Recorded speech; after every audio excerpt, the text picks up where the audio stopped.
Hello everybody. Today I would like to talk about the difference between reliability, robustness, and resilience in the context of the Internet of Things. My name is Anna Felster and I'm a professor at the University of Bremen in Germany for communication networks and the Internet of Things. And let's dive into it immediately. Let's imagine an example where an agricultural application, let's say a potato field, would like to install an Internet of Things application to monitor the humidity and the soil properties and, for example, to autonomously irrigate the field.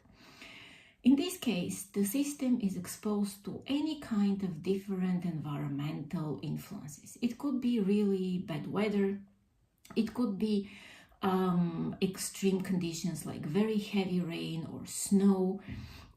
It can be also the influence of animals or people who are actually around and not necessarily wanting to somehow destroy your system. They're not malicious in any way, but they're simply around and they might not be able, for example, to recognize what is a malicious behavior for the system or not. So in this case, we're kind of always trying to define 3 different fields of reliability, if you would like to say so. So here I have a graph where we have the time component over one axis and we have the performance level on the y-axis. So what happens here is that in normal conditions, your system might be performing really well, let's say to 96-98% of its performance opportunities. The rest is probably due to some fluctuating wireless communication problems or to some slight glitches in the sensor readings and so on. So pretty much what we have here is a reliable system which works at a very high level of performance and in normal conditions, and we call such a system a reliable system. Now something happens, right? So maybe a heavy rain arrives, maybe something else, and a normal system will react, it has to react to these conditions.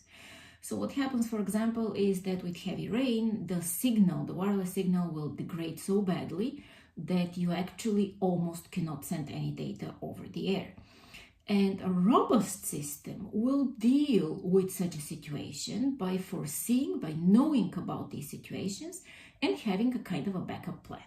So what happens in reality actually is that such a system will, for example, go degrade in its performance to some level, but at some point maybe even fluctuate around, but at some point it will come back to normal. This is a robust system. The crux with the robust systems is that they actually foresee these events. They know what they can handle.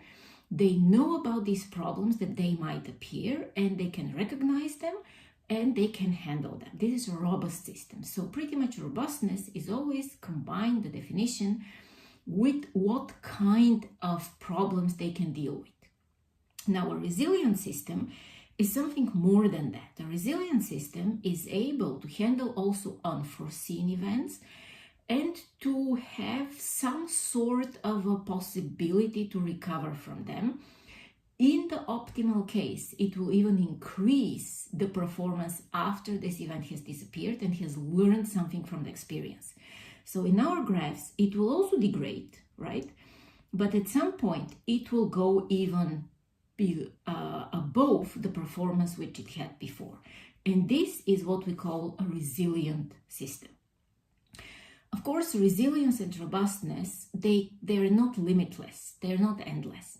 At some point, there will come environmental changes and environmental conditions where you simply cannot do anything against it.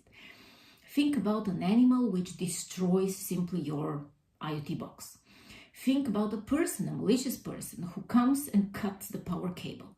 You cannot really do anything about it. However, there is also another level of resilience, which is not on the individual IoT node level, but it looks into the collective intelligence of the complete system, and then even such problems become somehow manageable, even if the management actually means call for help or notify the owner that you cannot serve the application requirements right now.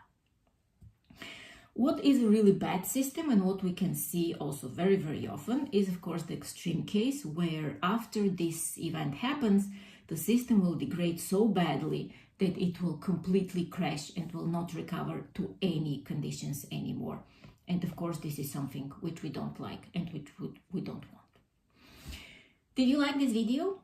In this case, please hit the buttons like and subscribe, and let me know which other topics you would like me to cover. Thank you very much.